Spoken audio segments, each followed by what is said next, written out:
Hey everyone, and welcome back for another deep dive. You ever grab like a quick snack from a cafe, glance at the receipt, and you're like, hold on, how is there just one price for the cookie and the service? Hmm. Shouldn't there be like a separate tax for the food itself? Well, that, my friends, is VAT quietly working its magic in the background. And today we are going deep, deep, deep into all things value-added tax. We've got a stack of sources right here, ready to unpack it all. So no more mystery charges on your next pastry run, right? But first things first, what exactly is the VAT we're talking about? So at its core, VAT is basically a tax on consumption. Think of it like a tiny toll booth along the journey of a product from, its humble beginnings as raw materials all the way to you swiping your card. Each business in the chain adds a little bit of tax, but you, the final consumer, are the one who ultimately foots the bill. Oh, okay, so it's like a little game of hot potato, but the potato is taxes. Yeah, exactly. And just like in a relay race, where the baton changes hands but the race goes on, V8 gets passed along stage by stage until it reaches, you guessed it, the final destination. Okay, I'm starting to see how this relay race works. But how does a business actually handle V8? I mean, they can't just pocket it all, right? You're right. It's definitely not a free-for-all. Businesses registered for V8, they act more like tax collectors than anything else. Okay. So here's the deal.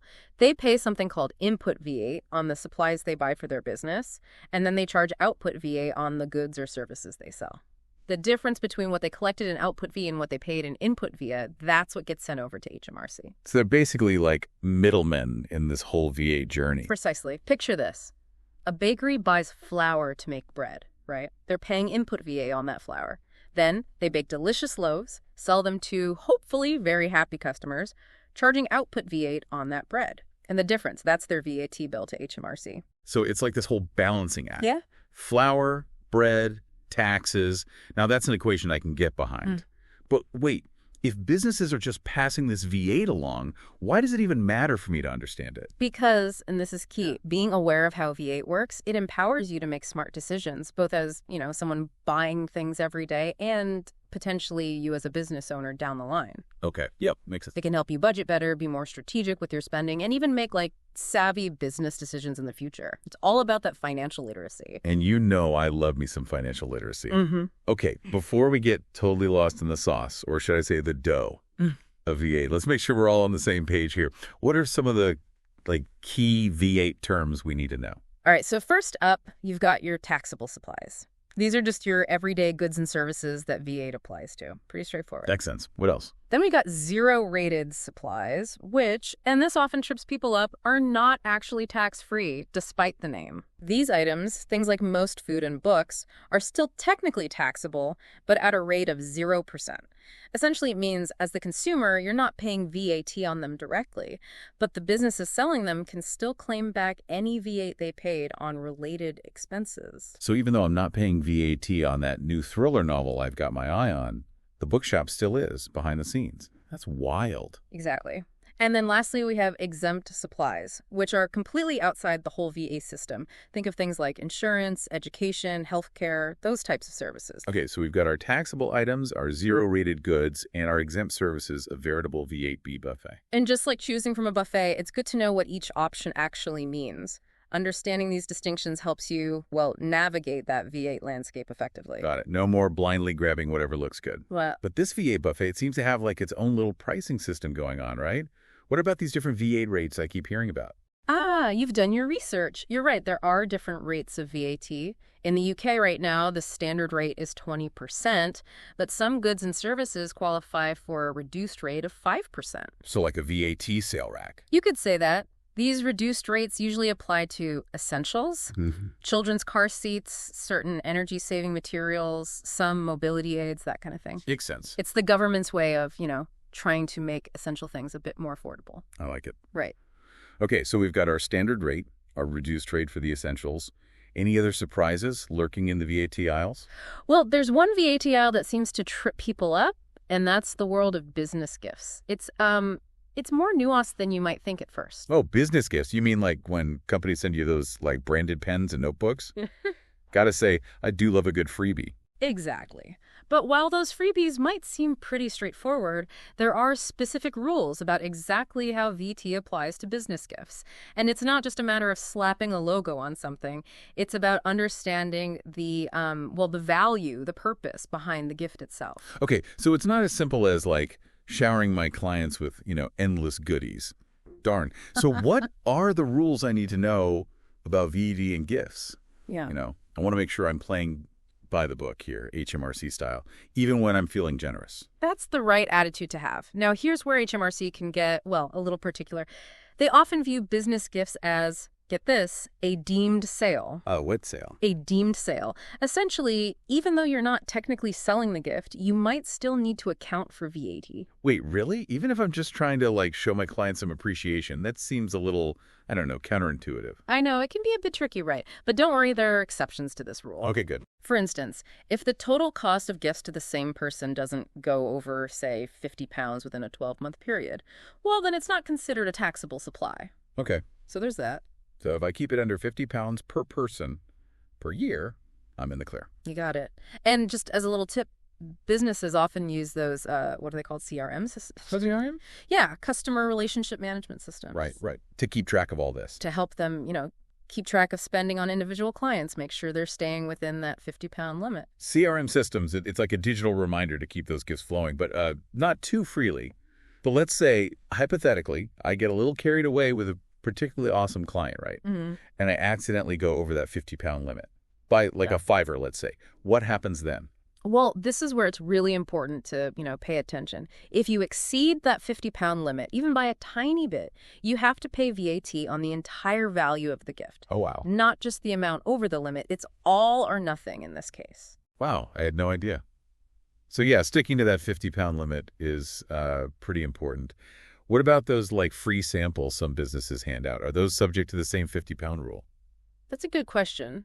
Thankfully, no, samples are actually exempt from this particular rule. Okay, good. Think about it. The purpose of a sample is to, promote the product, not to be a standalone gift in itself. So, go ahead and spread that sample love. Don't worry about hitting that £50 threshold. Okay, that's a relief. Imagine getting penalized for handing out, too many delicious bites of cake at a bake sale. All right, so we've covered the ins and outs of gifts. What other, intriguing VAT scenarios are hiding in plain sight? Well, let's talk about a very common situation, something we all probably experience pretty regularly, enjoying a meal at a restaurant. Have you ever noticed that your bill doesn't actually separate out the VAT charged on the food itself versus, the service? You know what? I've literally never thought about it like that, but you're right. I just always assumed there was VAT on, the whole shebang. Yeah, and it's an interesting quirk of, the VAT system, and there's actually a reason for it. Okay.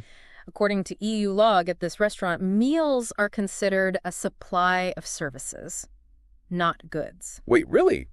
That seems, a little odd, doesn't it? I mean, I go to a restaurant for the delicious food, not just for the, ambiance and the hopefully friendly wait staff. I know, it does seem a little counterintuitive, right? You're going for that, culinary experience. But from a strict VAT standpoint, the primary focus is actually on the service being provided. Interesting. So it's the act of, preparing the food, serving the food.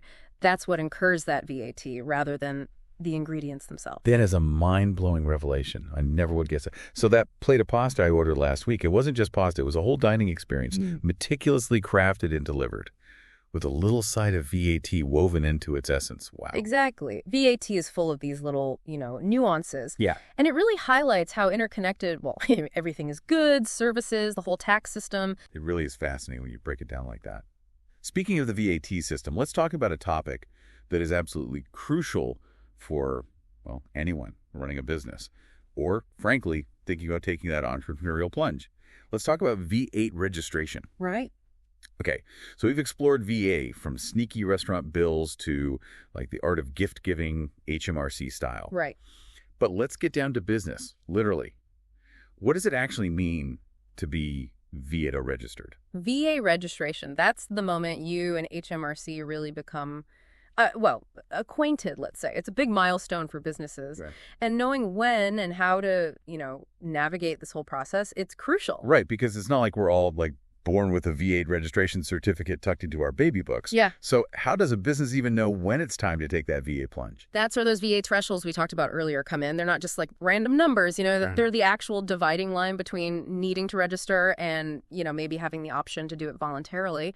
Okay, so thresholds, let's talk numbers. What's Yeah. the magic number I need to be watching out for? So right now in the UK, that magic number is £85,000. Okay. That's your VAT taxable turnover, includes your standard rated and zero rated supplies, by the way. Right. If your business goes over that amount within a 12-month period, well, time to get friendly with those registration forms. Okay, so exceeding 85,000 pounds a year means I'm officially on HMRC's radar, VAT-wise. Got it. But what if I'm like on track to blow past that threshold in the near future? Do I wait until I'm like already over the limit? Or is there like a preemptive VAT strike I should be making? You're thinking ahead. I like it. That's where the future test comes in. Okay. Let's say you're feeling confident. You're projecting your sales to exceed that 85,000 pounds, but within, say, the next 30 days. Okay. You don't wait. You register now. So it's all about staying ahead of the VAT game. Exactly. Being proactive. Proactive, not reactive. Right. And trust me, HMRC, they appreciate a prompt registration. I bet they do. Yeah. But let's say I'm nowhere near that 85,000 pound threshold, Yeah. just like peacefully cruising along. Is there ever a situation where voluntarily registering for VAT makes sense, even if technically I'm off the hook? That is a great question. And it's one we hear a lot, actually. Yeah. This whole decision to voluntarily register, it really depends on your individual business. Okay. It's all about, weighing the benefits against, well, the extra admin, frankly. Right. Okay, so walk me through this balancing act. What are the potential upsides of saying yes to VAT registration even when I don't have to? So one of the big ones is being able to reclaim, the input VAT you pay on those business expenses. Okay. So if you're regularly making significant purchases for your business, right? Equipment, supplies, services, you could get a chunk of that VAT back from HMRC. Okay. That sounds enticing. Right. Getting some of that VAT money back into my business pocket. Yes, please. It can be nice. But claiming back that input VAT is only really beneficial if, a lot of your customers are also VAT registered. Okay, I'm sensing a however coming. However, if most of your clients are, individuals or businesses that aren't required to register for VAT themselves, well, voluntarily registering could actually put you at a disadvantage. Okay, I see where you're going with this.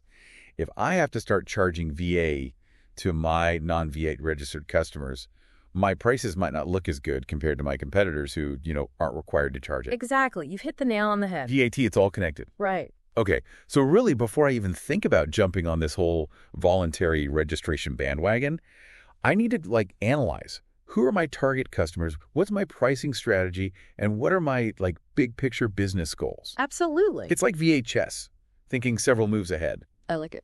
This is why I love these deep dives. So much to consider. So, whether we have to register for V8 or we choose to strategically, what are some essential V8 practices that really any responsible business owner should have on their radar? One word.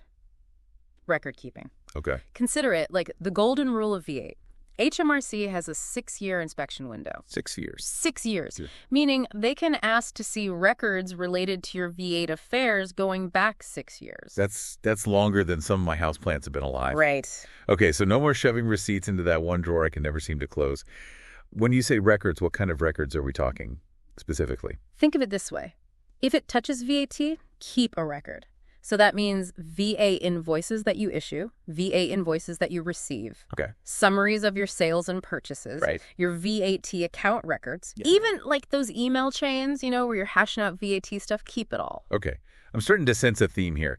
When in doubt, keep a record. Exactly. Anything else HMRC is super keen on us staying on top of? Those VAT returns, Yeah. file them on time.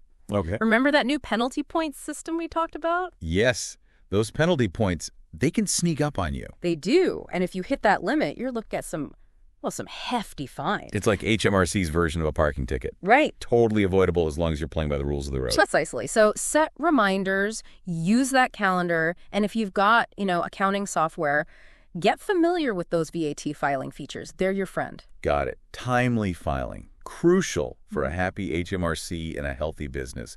This has been such an insightful deep dive. Absolutely. It's been great, unpacking the wild world of VAT with you. And with you, dear listeners. Remember, VAT, it might seem like this, background player in the business world.